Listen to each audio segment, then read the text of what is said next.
Hi Beatles people, BC and YouTube music lovers and Beatles lovers from around the world. Beatle Dave calling to you. This is just going to be a little video today. Bear with us 1 sec. We're going to be looking at this album, the Beatles Reel music, which was released in 1982. Now, is this a worthwhile Beatles compilation, or is it just, a cash grab sort of thing at the time? I'm a bit like that because I think it's actually a bit of both, to be honest. Like I said, it was released in 1982, and there's 1, 2, 3, 4, 5, 6, 7, 8, 9, 10, 11, 12. So there's 14 songs on it. Well, the Beatles always tried to do 14 songs on their British LPs, didn't they? So again, value for money, I suppose, in that way. And it's basically songs from the films A Hard Day's Night, Help, Magical Mystery Tour, Yellow Submarine and Let It Be. The thing I've got against it in one way is I don't think they've used the best songs from the films. We'll go through the songs anyway, just in case you don't know. So side 1 kicks off with A Hard Day's Night. I've got no problem with that whatsoever. I Should Have Known Better, Can't Buy Me Love and I Love Her. So the first 4 songs are all from the film A Hard Day's Night. Probably could have mixed them up a little bit better, but to be honest, them 4 are probably the strongest songs from the film. Then you've got Help, You've Got to Hide Your Love Away and Ticket to Ride from Help. Again, okay, as songs go from that film, they probably could have used one of George's or something like that, but they haven't. Then you've got Magical Mystery Tour. That finishes off side 1. Well, Magical Mystery Tour is obviously from the film Magical Mystery Tour, although technically it wasn't really a film, it was a TV film, wasn't it? Then you've got I'm the Walrus on track, starts off track 2. So them 2, yes, I can understand them being on there. This is where it gets a bit weird to me, because you've got Yellow Submarine and All You Need Is Love, and they're supposed to be from the Yellow Submarine soundtrack album, which they are, right? But Yellow Submarine had also been on Revolve, and All You Need Is Love had been on the LP version of the Magical Mystery Tour, and had also been on the Yellow Submarine album. So I think that's 2 where they could have possibly picked 2 better songs, and the 2 I would probably have picked would have been Hey Bulldog and possibly Lucy in the Sky with Diamonds. Yes, I know Lucy in the Sky with Diamonds wasn't on the soundtrack album originally, but it is featured in the film, isn't it? Then you've got Let It Be, Get Back and The Long and Winding Road, which are from the Let It Be movie. Again, I can understand Let It Be being on it, and I can even understand Get Back being on it, but The Long and Winding Road wouldn't Across the Universe have been a better track. That's what I'm saying. Some of the tracks sort of fit and some of them don't. I think this was aimed at people that weren't really Beatles fans at the time. I think because in 1982 they re-released Love Me Do, and it got number 5 in the UK charts, in the top 5, and I think it got quite high in America. And I think this album was originally put together by Capitol in America, not Parlophone in the UK. And I think it was basically what you'd call a cash grab, to try and get people, because it just had a 20 Greatest Hits LP come out as well, which had A Hard Day's Night on it, Can't Buy Me Love, Help, Ticket to Ride, Yellow Submarine, All You Need Is Love, and Get Back. And then I think on the US version you got Let It Be and The Long and Winding Road on it as well, didn't you? Because we're slightly different contents for different countries around the world. I do like the cover, don't get me wrong. That depicts A Hard Day's Night, Help, Magical Mystery Toy. They turn it round, still got a little bit of Help there, Yellow Submarine, and then Get Back. So the cover is okay. I do think the cover is quite nice. Not as cheap as some of the ones like on Rock and Roll double album and things like that. So I think there's been more sort of like thought gone into the cover than the contents. In the UK, it was released on Parlophone, so it's PCS 7218, and you do get the Parlophone logo at the bottom, just there. Like I say, so the cover I do quite like. Now, in some of these came with what they called a souvenir program, which was basically gave you more details about the songs and the films that the songs were from. But a lot of them came without them. This is one that came without it. I think in America it came as standard, where in the UK there was only a certain, it was limited edition that had the program thing with it. You do get a little bit of liner notes, which don't really do anything for me, to be honest. Like I said, I think this was just made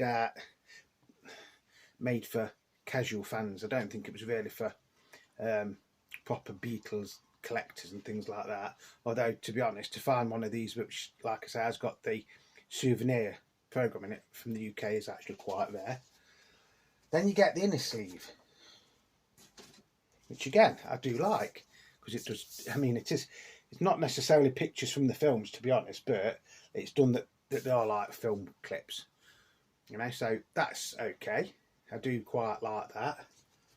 That I think is as boring as anything. I think they could have put something on there, maybe even like the posters for the films that the songs are from, which would have made more sense. It is on Parlophone, and it is a 2-boxed Parlophone EMI. I mean, this is in nice condition, don't get me wrong. I mean, I do play it.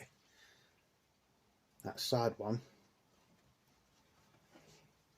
And then that is side 2. Now the strange thing is, when this LP came out, they didn't release a single of it as such. They released the Beatles movie medley, which was a snippet of some of the songs on here. Not all the songs, but some of the songs on here, which again in the UK was a hit. Not bad for a band that had been split up for over 12 years. And the single had a very similar sleeve to that. So in some ways I think it works, and in some ways I think it doesn't. But what I'm asking you out there is, if you're a Beatles collector, would you have that? Is it a serious, would you class it as part of the Beatles canon? Probably not. Was it worth doing as a compilation album? Probably not, in all honesty. But I can see why they did it, because like I say, you'd had 62 to 66, 67 to 70, you'd had Live at the Hollywood Bowl, you'd had rock and roll music, you'd had the love songs, you'd had the ballads. So sooner or later you was going to get something with the film songs on, weren't you? But like I said, I think they could have done a slightly better track listing. That's just my opinion. Don't get me wrong, I haven't really got anything against this album. I do play it. It's probably one of my Beatles albums that I play the least, in all honesty. And to me, because this is in stereo, the first side doesn't really work for me, because I prefer the Beatles' early stuff in mono. Again, that is just my preference. It's not a criticism, it's just a preference. But then again, you know, when this came out in the 80s, mono was long gone, wasn't it? Like I say, it has got things for it, it has got things against it. I don't mind it. It's never going to be in my Beatles top 10 albums, to be honest. And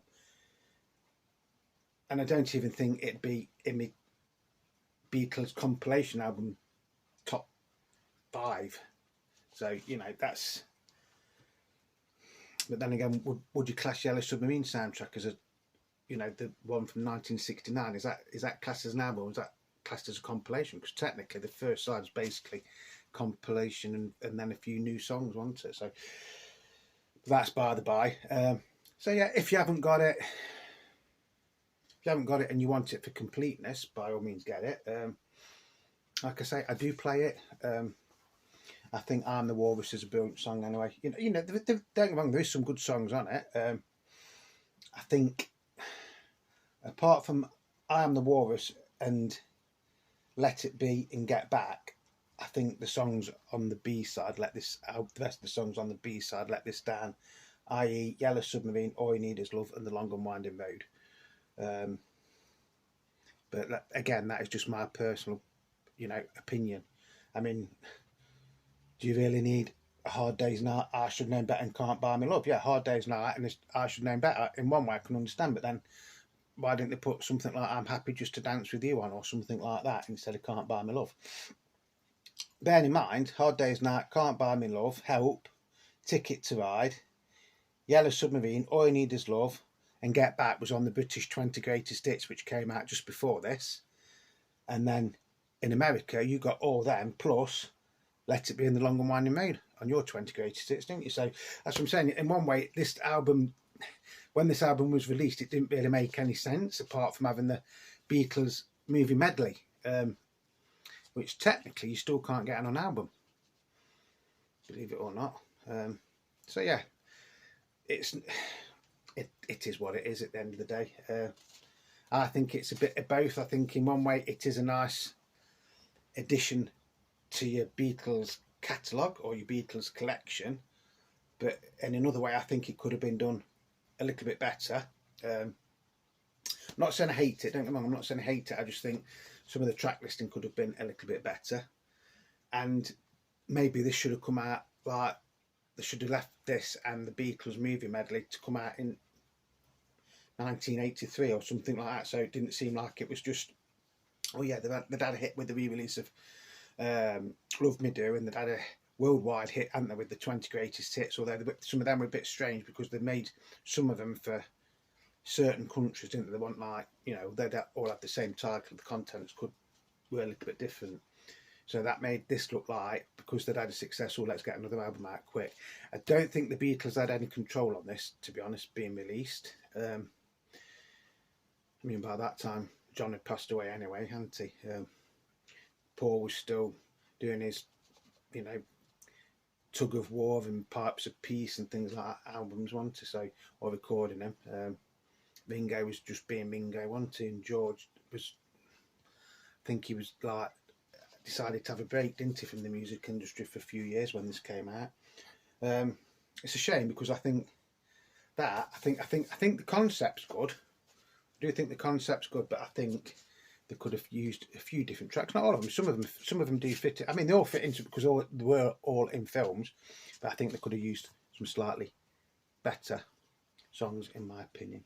So that's going to be it for today. I hope you've enjoyed it. You know, if you haven't got this and you're thinking, well, I'm not saying it's a bad album. I'm not saying it's a bad album. It's just hard to be 100% positive about it, and it's hard to be 100% negative about it. It's a so-so album in the Beatles, well, in my Beatles collection anyway. If you're thinking of going out and buying this, they are sort of like going up in value, so somebody likes them, don't they? But if I was you, the one to look out for is the one, if you can get one with the souvenir program with it, but you will be paying quite a bit of money for one of them. And I think in America, if I remember rightly, didn't this come out in like a gold vinyl as well? And your label was slightly different to this one, wasn't it? So that's it. That's the Beatles Reel music, originally released on Capitol or made for the American market, and then released in the UK, as far as I can make out. It's not a bad album. It is one of them that if you put it on, you will play it from beginning to the end. But like I say, out of all my Beatles albums, this is probably the one I play the least, and that's just me being honest with you lot out there. So thank you all for watching. I hope you've enjoyed that video. You know, it is only just a little bit of entertainment and a little bit of fun. Thank you to everybody that is leaving me likes and comments and subscribing to my channel. If you're not subscribed, by the way, please just, you know, when you watch the end of this video, if you leave me a thumbs up down there, one of them, and then you hit the subscription, then you hit the notifications, the bell icon, you'll get notifications. It is free to subscribe, by the way, it doesn't cost you a penny. Thank you to everybody, new subscribers, old subscribers, people that just, you know, are flicking through and they see it and they leave me a like or they leave me a comment.